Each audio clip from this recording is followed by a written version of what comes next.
Ang tanong ng isa nating masugid na taga-subaybay, brother, ang platinum ba nalulusaw din sa asido? At iyan po ang ating bibigyang linaw sa video natin ito. Lamang ang may alam.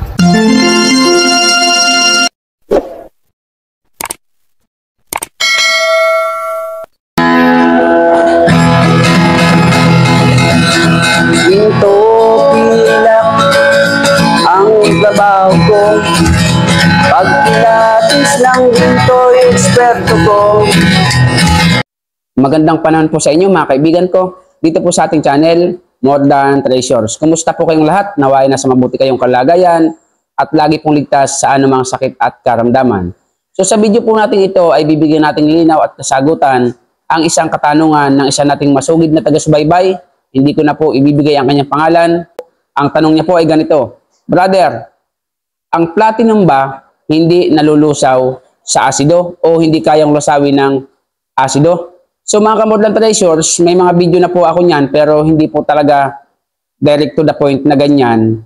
Ngunit dito po sa video ito ay sasabihin ko po sa inyo ang pinakang saktong kasagutan na ang platinum po ay hindi kayang lusawin ng kahit na anong asido. So ang platinum po, kasi ang ibig niya pong sabihin kapag ka ba ikinuskus sa bato, siguro ibig sabihin niya kapag ikinuskus sa bato, yung platinum tapos binuhusan ng asido, hindi rin daw ba ito malulusaw sa bato?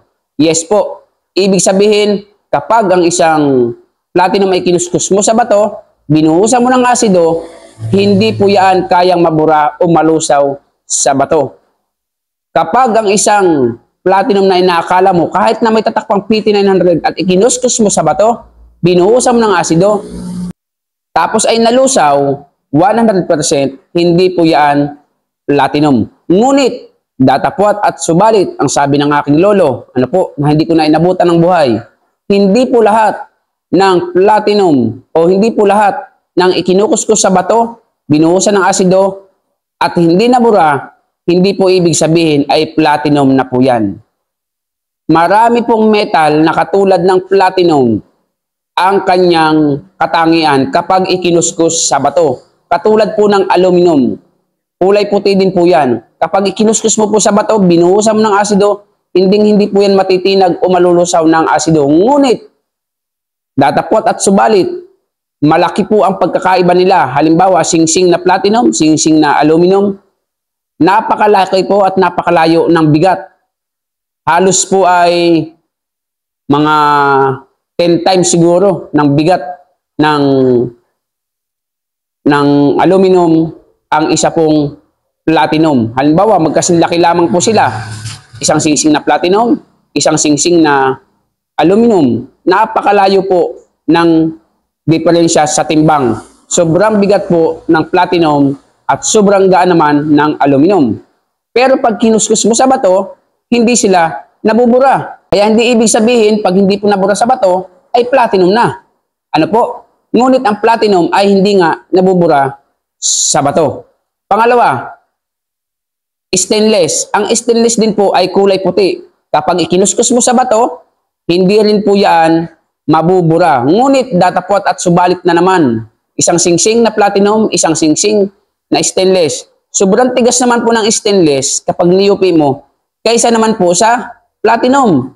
At ang stainless naman po, halos doble ng bigat kumpara sa platinum. Kapag parehas po silang singsing, singsing na platinum, singsing na stainless, magkasinlaki, mas mabigat po ang platinum ng dalawang doble kaysa sa stainless.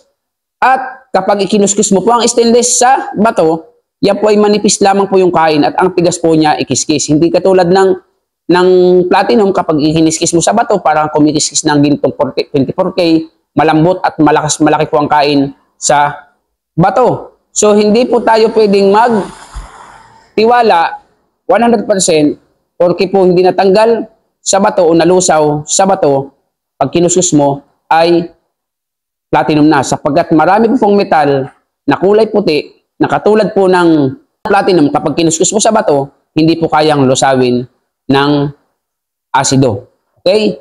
Ito po ang pinakantip po sa platinum. Kapag yan po ay alahas, kwintas, singsing, bracelet, lagi po yung may tatak na PT900, PT800, lagi po yung may PT na ang tatak po niya is naka-engrave at perfect po ang pagkakatatak. Ngunit marami na po ngayong lumalabas na may tatak na PT 900, pero titingnan niyo po ang pagkakatatak, fake lamang, parang sinulat lamang o parang tiniktik lamang ng isang matulis na bakal.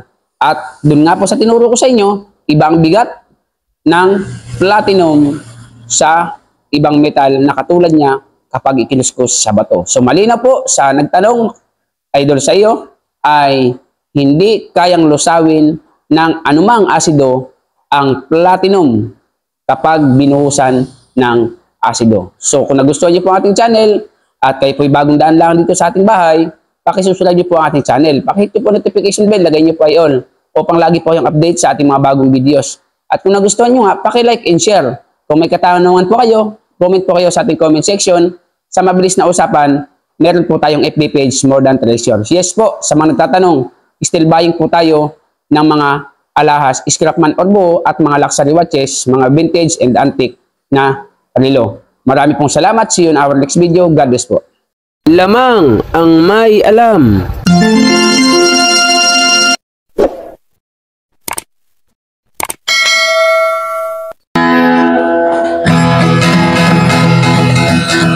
Ginto pilak ang trabaho ko, pagpilatis ng ginto eksperto ko. Kung sa mga kabisado ko, alam ko ang peke at totoo. Ako ay isang asayat ng ginto, alam ko ang tunay at totoo.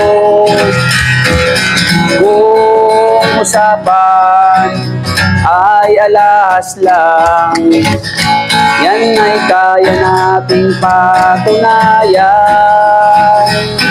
Ako ay alahero at asayer ng ginto, alam ko ang tunay at totoo. Walang maitatago kung usapan ay ginto, pagkat ang alahero'y eksperto sa ginto. Mayroon ngayong bagong pauso, mahal daw ang bariyang 10 piso, 2001. Ang iba naman ay 5 piso, ang iba ay 20 peso, lagpas kwelyo. Kung sila'y inyong tawagan, chat ko at kahit reply wala man lang, pagkat ito ang katotohanan. Sa usapang barya, sila'y walang alam.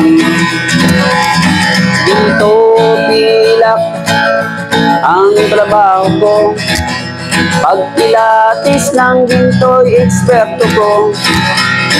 At kung sa mga tatak ay kabisado ko, alam ko ang peke at totoo.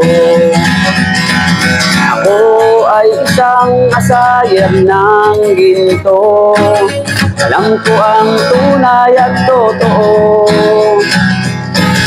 Walang maitatago kung usapan ay ginto, pagkat ang alahero'y eksperto sa ginto. May mga taong akala mo ay may alam, sa pagkilatis ng ginto ay nakikialam, ngunit ang kanilang ginagawang paraan ay napakalayo na sa katotohanan. Ginto pilak ang trabaho ko, pagpilatis ng ginto'y eksperto ko. Kung sa mga katak ay kabisado ko, alam ko ang peke at totoo. Ako ay isang asayer ng ginto, alam ko ang tunay at totoo. Kung usapan ay alahas lang. Yan ay kaya nating patunayan. Ako ay alahero at asayer ng ginto. Alam ko ang tunay at totoo. Walang maitatago kung usapan ay ginto. Pagkat ang alahero'y eksperto sa ginto. Ginto pilak ang trabaho ko. Pagpilatos lang ginto'y eksperto ko. Kung sa mga tatak ay kabisado ko, alam ko ang peke at totoo.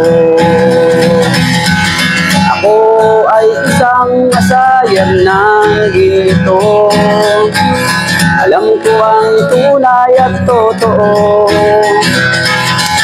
Walang maitatago kung usapan ay ginto. Pagkat ang alahero'y eksperto sa ginto. Pagkat ang alahero'y